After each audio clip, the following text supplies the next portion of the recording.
YouTube'un en havalı kanalı Boarding Info'ya hoş geldiniz. Türk Dil Kurumu'na göre jet yorgunluğu, uzun uçuşların korkunç yan etkisi, baş ağrıları, kan çanağına dönen gözler, uykusuzluk, bulantı, sindirim sorunları, genel olarak kendini kötü hissetme ve keyifsizlik hali. Ne yazık ki çoğumuzun tam olarak ne olduğunu ve onu yenebilmek için yeterli donanıma sahip olduğumuzu bilmediğimiz bir durum jet lag. Seyahat etmek bazı insanları diğerlerinden daha fazla etkilese de hepimizi belirli ölçüde yoruyor. İşte bu fenomen jet lag olarak biliniyor ve aslında bir şehir efsanesinden ziyade tamamen gerçek, geçici bir hastalık. O zaman gelin hep birlikte jet lag'in ne olduğunu, neden yaşandığını ve jet lag'e karşı alınabilecek küçük önlemleri konuşalım.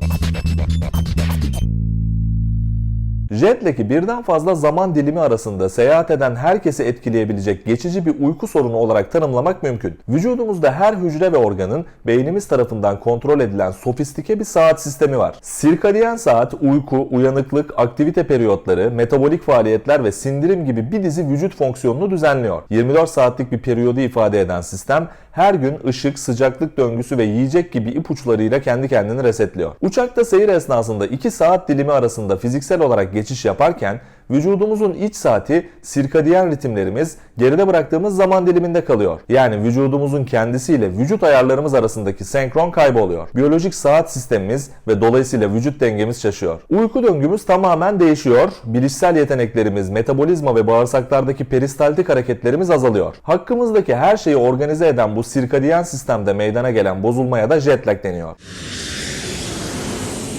Popüler inanışın aksine jet lag aslında sadece uyku eksikliğinden kaynaklanmıyor. Ortaya çıkmasının birçok farklı nedeni var. Fizyolojimizle, uçuş sırasında yaptıklarımız ve yapamadıklarımızla doğrudan ilgili. Uzun uçuşlara vücudumuzu hazırlamanın ve seyahat esnasında kendimize iyi bakmanın yöntemleri var.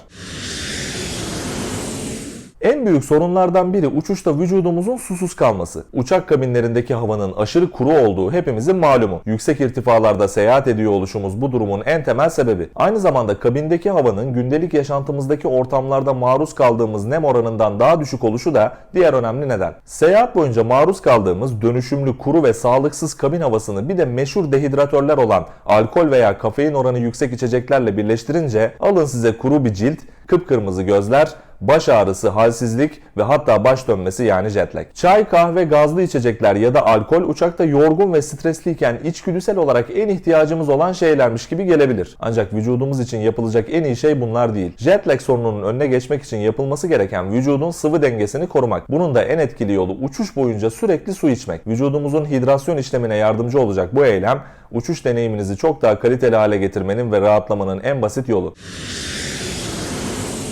İkinci önemli konu basınç farklılığından doğan şişkinlik. Vücudumuz her an 36.000 fit irtifa şartlarına hazır değil. Oysa uçağa bindiğimizde çok kısa bir süre içinde bu irtifaya ulaşıyoruz. Bu yüzden vücudumuzu bu şartlara hızlıca adapte etmek zorundayız. Uçak kabinleri bu süreci kolaylaştırabilmemiz için 6.000 ila 8.000 fit arasında bir değere otomatik olarak basınçlandırılıyor. Yani uçağa adımımızı attığımız anda kabin basıncı nedeniyle Erciyes'in zirvesine çıktığımızda hissedeceğimize benzer bir hissiyata bürünüyoruz. Uçağın seyir yüksekliğinde havanın çok ince oluşu, bu nedenle de oksijen oranının düşük olması vücudumuzda şişkinlik, kulak basıncı ve irtifaya bağlı oluşan hastalıklara benzer semptomlara yol açabiliyor. Uçakta kendimizi şişmiş hissediyoruz. Bu normal. Çünkü basınç değişiklikleri midemizdeki ve bağırsaklarımızdaki gazın genişlemesine neden oluyor. Bütün bunlar da jet lag sürecine doğrudan etki ediyor. Hava yolları ikram ve menü içeriklerini hazırlarken jet lag etkisini azaltma kaygısı gidiyor olsalar da şişkinlik ve hazımsızlık problemleri ve buna bağlı olarak da jet lag sorunu yaşamamak için uçakta yağlı yiyecekler tercih etmemek gerekiyor. Uçuş süresince glutensiz atıştırmalıklarla meyve ve sebze ağırlıklı hafif beslenme en doğrusu gibi görünüyor. Eğri oturalım, doğru konuşalım. En cesur, en korkusuz olanımız için bile uçakla seyahat etmek bir miktar stres ve kaygı oluşturuyor. Metal tüpün piste güvenle teker koyduğu an hepimiz derin bir nefes alıyoruz. Üstelik uçuş stresinden önce havaalanına zamanında ulaşmak, güvenlik kuyruğunda mücadele etmek, uçağın kalkacağı kapıyı bulmak, çantalarımızı başüstü dolaplarına yerleştirmek ve daha pek çok detay stres faktörünü tetikliyor. Konforu sınırlı koltukta uzun süre oturarak seyahat etmek de bu sancılı sürecin tuzu biberi oluyor. Bütün bu kaygı ve endişe jet lag'in vücudumuzu ele geçirmesine katkıda bulunuyor. Kalkış ya da iniş esnasında tıkanan kulaklarınızı açmak için nasıl yöntemler izliyorsunuz bilmiyorum. Ama bu durumun jet lag'in şiddet derecesini artırdığını biliyorum. Basıncı hafifletmek için en basit yöntemler esnemek, yutkunmak, sakız çiğnemek ve bir parça şeker emmek olarak belirtiliyor. Bu eylemler sadece baş ağrısına neden olan basınç farkını dengelemekle kalmayıp aynı zamanda hareket hastalığı ve irtifaya bağlı hastalıkların oluşumunu da engelliyor. Çünkü vücudumuzun dengelenmesine yardımcı oluyor. Aynı zamanda duygusal veya zihinsel baskıyı hafifletmeye de yardımcı oluyor. Gürültü önleyici kulaklıklar ve iyi bir seyahat yastığı uçuşunuzu daha konforlu hale getirmenin bir yolu olabilir. Hatta uçuş sırasında stresi azaltmak ve dinlenmenize yardımcı olmak için meditasyon da yapabilirsiniz. Gereksiz aceleci davranmamak, seyahatin tadını çıkarmaya veya kendinize zaman ayırmaya çalışmak, stresten kaçınmanıza, yeni saat dilimine uyum sağlamanıza yardımcı olacak küçük tiyolar. Yeni nesil uçakların hava filtreleme sistemleri oldukça gelişmiş durumda. Mikropları ve virüsleri neredeyse tamamen yok edecek cinsten. Hatta bu yüzden seyahat esnasında başüstü panelindeki havalandırmayı kapatmamanız öneriliyor. Ancak yine de uçakta ve havalimanında dokunduğumuz her yerde onlarca mikrop ve virüse maruz kalıyoruz. Uçakta yanımızda ve çevremizde oturan yolcuların öksürmesi, hapşırması ve hatta bazen sadece nefes alıp vermesi bile onlardan bir şeyler kapabileceğimiz anlamına geliyor. Uzmanlara göre kesin olan tek şey B ve C vitaminlerinin uçarken alabileceğiniz en iyi dış takviyeler olduğu. Özellikle B12 ruh halinizi iyileştirmeye yardımcı oluyor. Kırmızı kan hücresi oluşumunu artırıyor ve size enerji veriyor. Elbette C vitamini de hepimizin bildiği üzere bağışıklık sistemimizi güçlendirmeye, virüs ve bakterilerin neden olduğu hastalıklarla savaşmamıza yardımcı oluyor. Uçuşta bazı doğal meyve sularını içmek, vitamin takviyesi ve aynı zamanda vücudun sıvı dengesinin korunması açısından oldukça iyi bir yöntem.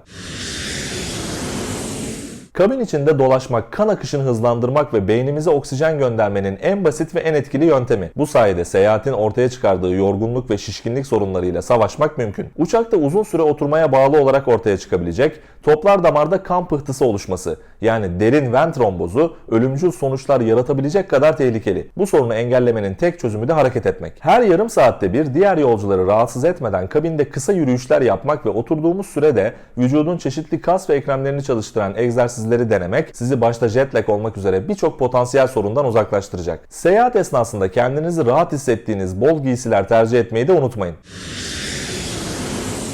Vücudunuzun dahili saatiyle tekrar senkronize olması için önerilen yollardan biri de parlak ışığa maruz kalışınızın düzenlenmesi. Eğer batıya doğru gidiyorsanız öğleden sonra ışığına maruz kalmak saat dilimleri arasındaki geçişte size yardımcı olur. Doğuya doğru seyahat ediyorsanız kendinizi sabah ışığına maruz bırakmanız öneriliyor. Bulunduğunuz yere göre 8 saatten daha fazla saat farkı olan bir yere uçuyorsanız durum değişiyor. Bu senaryoda eğer doğuya doğru seyahat ediyorsanız güneş gözlüklerinizi takıp sabah güneşi ve parlaklığından kaçının. Öğleden sonra güneşin tadını çıkarın. Eğer batıya gidiyorsanız öğleden sonra saatlerinde güneş gözlüğü kullanın. Şartlar ne olursa olsun öğle uykusundan kaçının. Bu şekerleme uykuları sersemletici ve rahatsız edici olmakla kalmaz, aynı zamanda yerel biyolojik saate uyum sağlamanızda ters etki yaratır.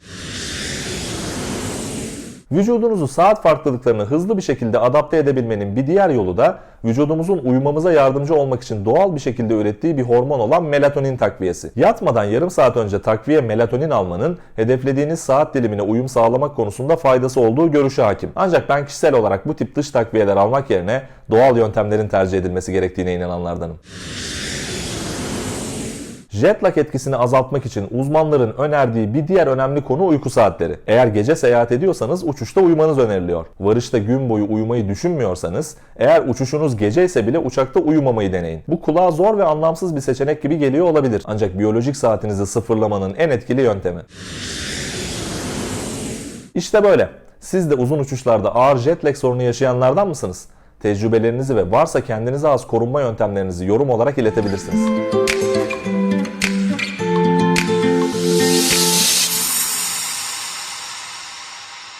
Bizi izlediğiniz için teşekkür ederiz. Videomuzu beğenmeyi, kanala abone olmayı ve tüm bildirimleri açmayı sakın unutmayın. Paylaştığımız tüm bilgiler ve çok daha fazlasına web sitemiz ve sosyal medya hesaplarımızdan ulaşabilirsiniz. Bir sonraki videoda görüşmek üzere. Hoşça kalın.